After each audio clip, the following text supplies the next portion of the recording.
পুরো মধ্যপ্রাচ্য জুড়ে এখন শুধু আতঙ্ক আর ভয়। ভয়, না জানি কখন আকাশ থেকে মৃত্যু এসে পড়ে। কি দুবাই কি দোহা, পুরো মধ্যপ্রাচ্যের কেউ আজ 100% সেফ না।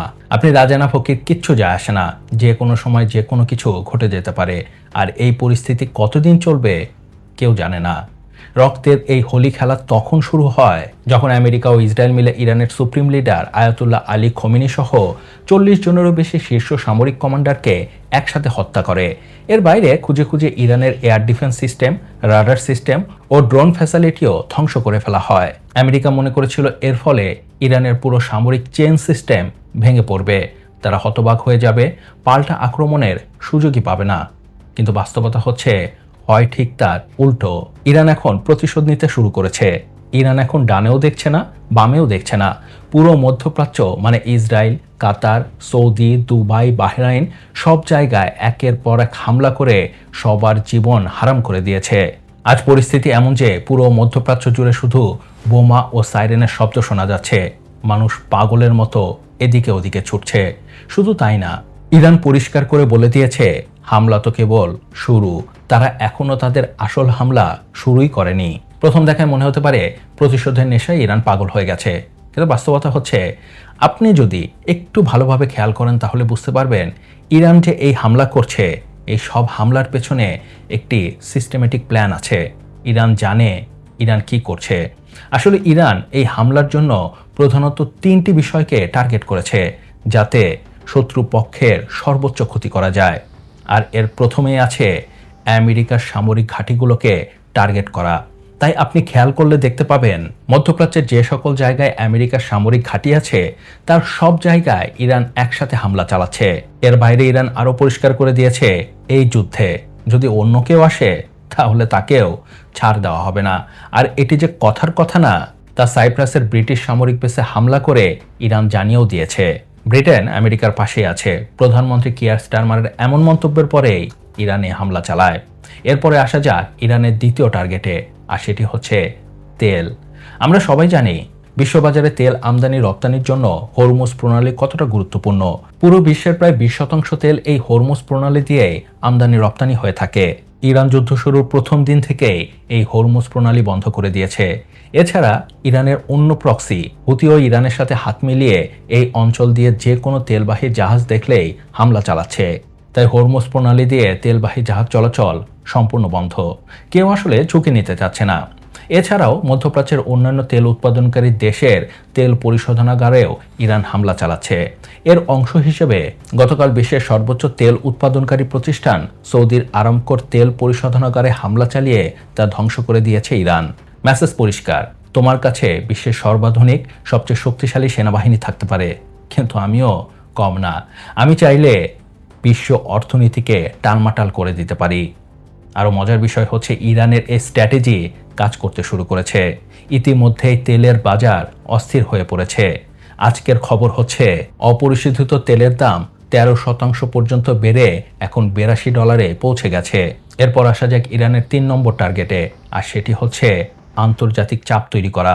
তাই আপনি খেয়াল করলে দেখতে পাবেন ইরান শুধু সামরিক বেসগুলোতেই হামলা করছে না, তারা সিভিলিয়ানদের টার্গেট করেও হামলা করছে।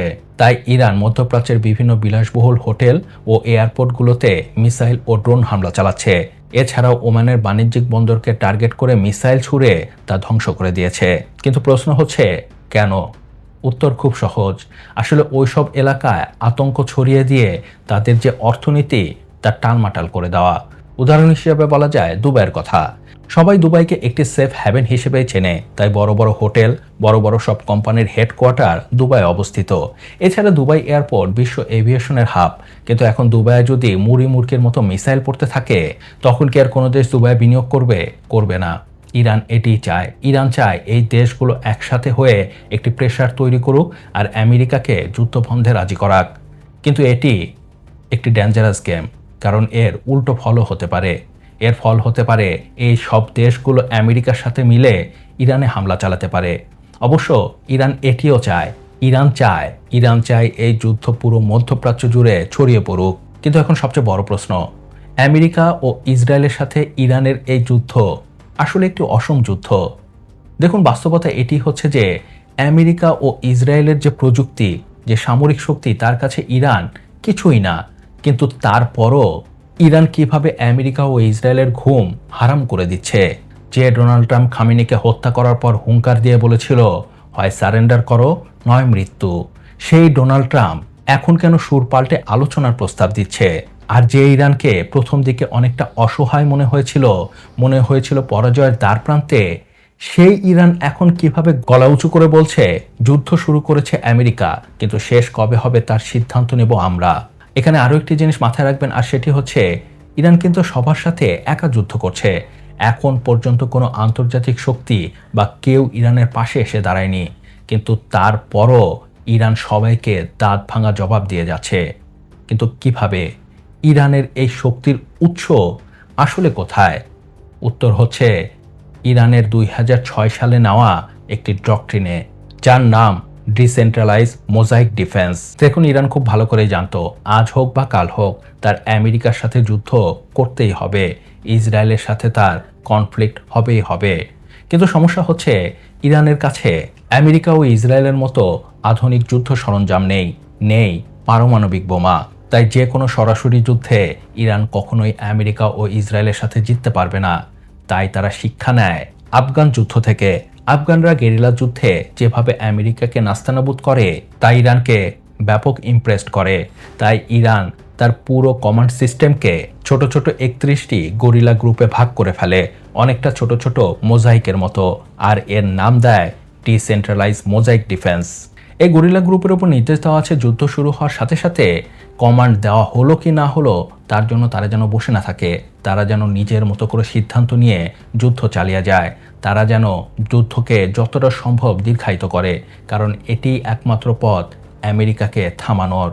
তাই আপনি খেয়াল করলে দেখতে পাবেন আমেরিকার হামলায় পুরো সামরিক কমান্ডার মারা যাওয়ার পরেও ইরান হামলা তো কমছেই না, উল্টো বাড়ছে। তাই ইরানের বিদেশমন্ত্রী আমেরিকাকে ওপেন চ্যালেঞ্জ দিয়ে বলতে পারছে, যত খুশি বোমা মারো, আমাদের কিছুই হবে না, আমরা আমাদের ডিসেন্ট্রালাইজ মোজাইক সিস্টেম চালু করে দিয়েছি। এই ডিসেন্ট্রালাইজ মোজাইক সিস্টেমই হচ্ছে সেই অস্ত্র যার ফলে ইরান এখনো টিকে আছে, দাঁত ভাঙা জবাব দিতে পারছে। আর এর ফলে চাপ বাড়ছে ট্রাম্পের ওপর।